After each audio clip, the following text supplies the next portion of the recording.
Hello everybody, so today I'm here with Adam and I'm going to be talking to him because he was actually an au pair in Spain the same time that I was in Spain, and I've heard a lot of people say that guys could never be an au pair, so I'm here with living proof, Adam. So how did you find and connect with your family? Like how I got to know them, or like, how did you actually find out about au pairing? Like, how did you connect with your family? Did you go through an agency? Did you find them through a website? yeah, so I used an agency. It was called Smaller Earth. So this was like a paid service that I used. I know there's a lot of free options like Au Pair World. That's what I used. Okay, well, Yeah. it seemed to work out well. Yeah. For me, I was a little bit nervous since it was like my first time away and like living with his family. I just wanted like a third party to help like mediate it. So I was pretty happy with the service. Not getting paid to say that or anything, but yeah, it worked out pretty well. So how did you actually hear about au pairing in the first place?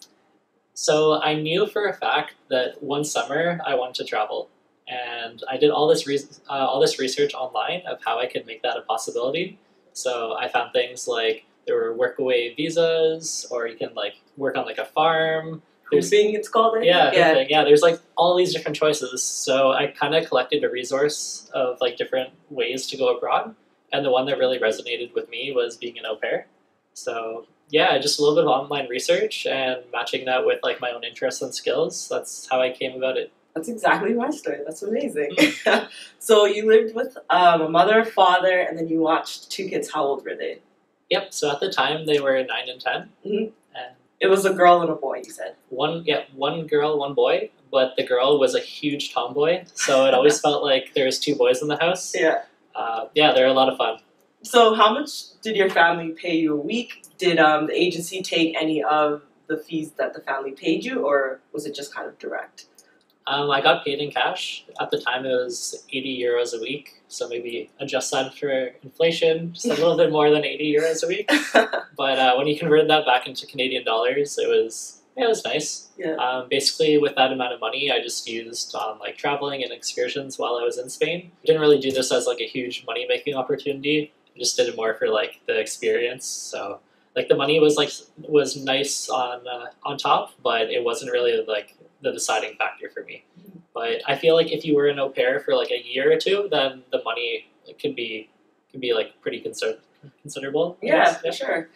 Especially like being young and maybe not having that many commitments. It's such a good way to travel and make some extra spending money while you're doing it. Mhm. So did you have any other perks with the family? Like, did they pay? Because I know some families sometimes pay for people's flights or insurance. Did you get any other perks? Not really flights and insurance. Yeah. That would definitely be nice. Mm. Just more like small stuff. So they would pay for like my bus pass. Yeah. Oh, by the way, my family was just outside of Madrid, so I took like the Madrid Metropolitan like transit. Okay.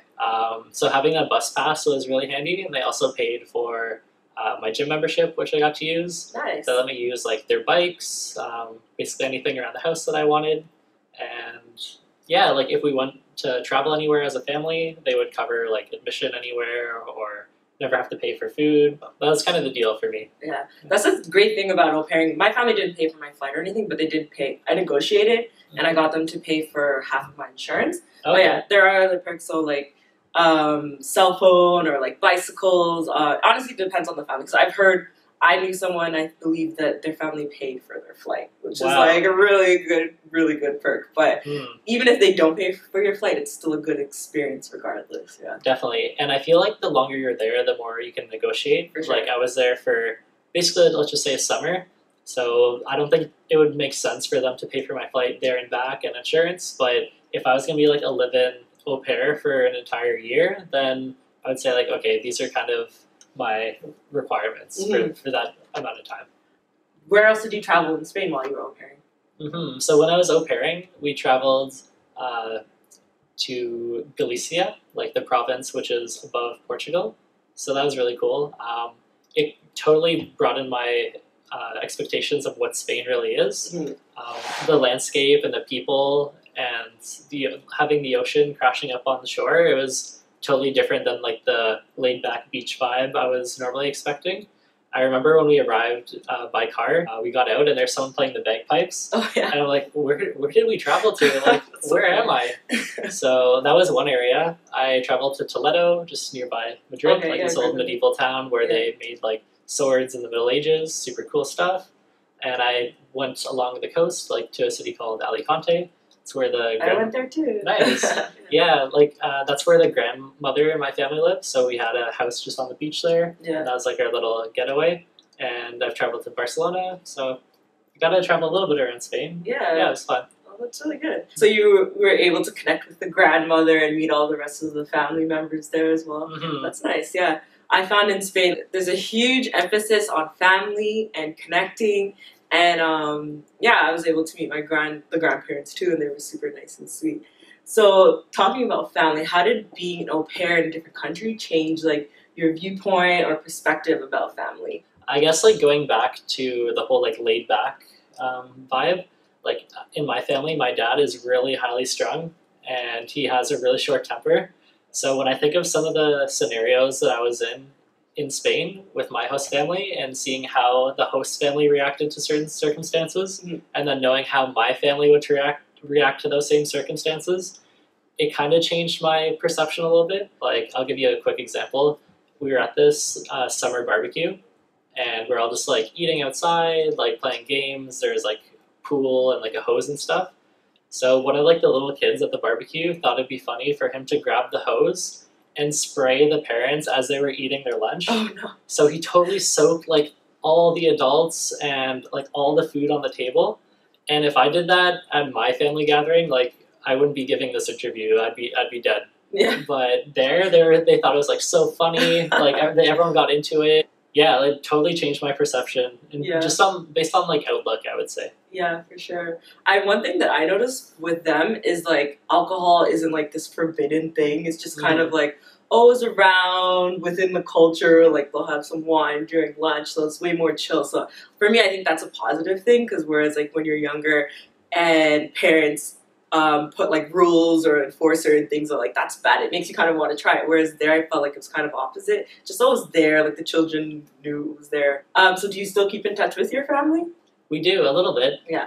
If it's like Christmas time or like any holidays or like a birthday or something, we always chat on like WhatsApp, which is like huge there. Yeah. Anyway, so yeah, we just like send pictures, send WhatsApp messages, just catch up from time to time. It's not like I call them every day or anything, but when I receive a message from them, it kind of like takes me back to that summer. Yeah. And yeah, I'm really glad we keep in touch because I had been in Europe after the fact, and having that connection, I went back to visit the host family after a few years. Okay. And then it was like we never left. We just like connected.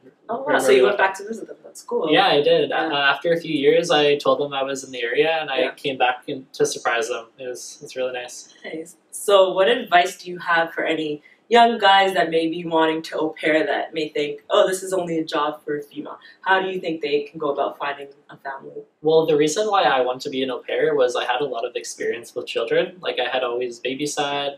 I worked as a camp counselor, and I worked as like a coach. So I had that exposure around kids, and for me, like being an au pair wasn't something I saw as being like super feminine. It was just like a different activity to do with children. Mm-hmm. So I feel like if you're a guy au pair, similar to myself, having some experience with children, then go for it. There shouldn't be anything to hold you back. And if you're a guy au pair, like it's like 95% girls, so like pretty good ratio. You know, you should probably factor that in. Did you meet any other au pairs while you were in Madrid? Yeah. So I was in like this little village outside of Madrid, but despite this like little town, there were a lot of au pairs. Yeah. So it was nice because we would go to the swimming pool and like all the au pairs would bring their kids, and then as the kids were swimming, we'd like play with them and we get to hang out too. Oh, that's cool. So yeah, I got to meet a lot of au pairs despite it being this kind of small random place. Yeah. So you'd say it was a really positive, good experience that you had? Definitely. It was an experience I really cherished. I always like to think back to that summer. And I'm really glad I was an au pair because I think the alternative would have been just working like a part-time job, like probably minimum wage, or do like another internship or something. Mm-hmm. So I'm sure that would have been great, but having experience like this really kind of like trumped that in my mind. That's why I'm so happy to meet you, because I was like, wow, we were an au pair at the same time. I was in a totally different area, but we both had really positive experiences. What was your favorite thing about Spain? Oh, that's tough because there's so much, right? Yeah. You could say the food or the culture or the people or the weather. So just to pick one is really tough, but I'd say an afternoon on the Barcelona beach. Yeah. That might be my favorite. I think that was all the questions that I had. So if people have any questions or want to get in touch with you, do you want to give out your Instagram or some way that people can get in touch? Yeah, for sure. My Instagram is Wolski17. It's just a ghost account, so you might have trouble finding it. But if you somehow message me on there, I'll be sure to answer you. I'd really love to answer any further questions or anything. Or you can send them to me and I'll direct them to you somehow. Yeah, she'll be like the moderator or something. So. Exactly. I could be like an au pair question moderator. Alright, that was great. Thank you so much for joining me. Oh yeah, no problem. Thanks so much. So yeah, if you like this video, like, comment, and subscribe. Thanks. Bye.